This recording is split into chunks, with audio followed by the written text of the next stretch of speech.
السلام علیکم۔ آج میں خواب میں اڑنے کے بارے میں بات کروں گا، یعنی خواب میں خود کو اڑتے دیکھنے کی کیا ممکنہ تعبیرات ہو سکتی ہیں۔ امام جعفر صادق علیہ السلام فرماتے ہیں، خواب میں اڑنے کی 5 وجوہات و تعبیرات ہوتی ہیں۔ نمبر 1، سفر پر جانا۔ نمبر 2، حج کے لیے جانا۔ نمبر 3، عظمت حاصل ہونا۔ نمبر 4، تبدیلی حالات۔ اور نمبر 5، بیماری و مرگ۔ کرمانی لکھتے ہیں کہ اگر کوئی دیکھے کہ اڑ کر کہکشاں تک پہنچ گیا ہے تو وہ لازماً حج کرے گا، اور اگر کوئی دیکھے کہ اپنے گھر سے کسی نامعلوم گھر کی طرف پرواز کی ہے تو ممکن ہے اجل قریب ہونے کا اشارہ ہو۔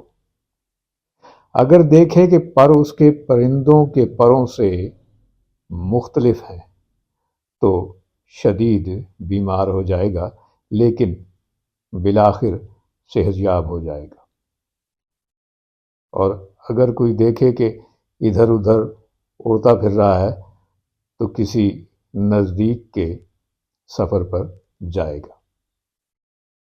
ابن سیرین کے مطابق اگر کوئی دیکھتا ہے کہ وہ قبلہ کی طرف پرواز کر رہا ہے اور پھر اپنی جگہ واپس آ جاتا ہے تو وہ بہت جلد سفر پر جائے گا اور وہاں بہت مال و دولت حاصل کرے گا۔ یہ اس صورت میں کہ جب وہ خود کو پروں کے ساتھ اڑتا دیکھے، لیکن اگر پروں کے بغیر خود کو اڑتا دیکھے تو تعبیر برعکس ہوگی۔ اگر کوئی دیکھے کہ اپنی چھت سے اڑ کر کسی دوسری چھت پر چلا گیا ہے تو وہ اپنی بیوی کو طلاق دے گا اور دوسری شادی کرے گا۔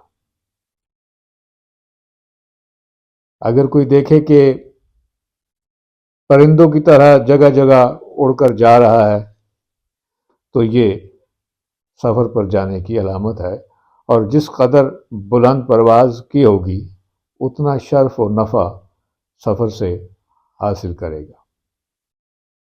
اور اگر دیکھے کہ اڑتا ہوا سیدھا آسمان کی طرف جا رہا ہے تو یہ علامت ہے نقصان و گزن پہنچنے کی۔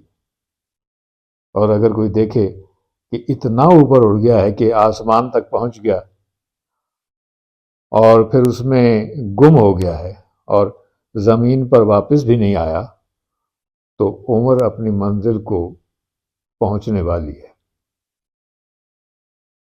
کل انشاءاللہ ایک نئے موضوع کے ساتھ حاضر ہوں گا۔ تب تک کے لیے خدا حافظ۔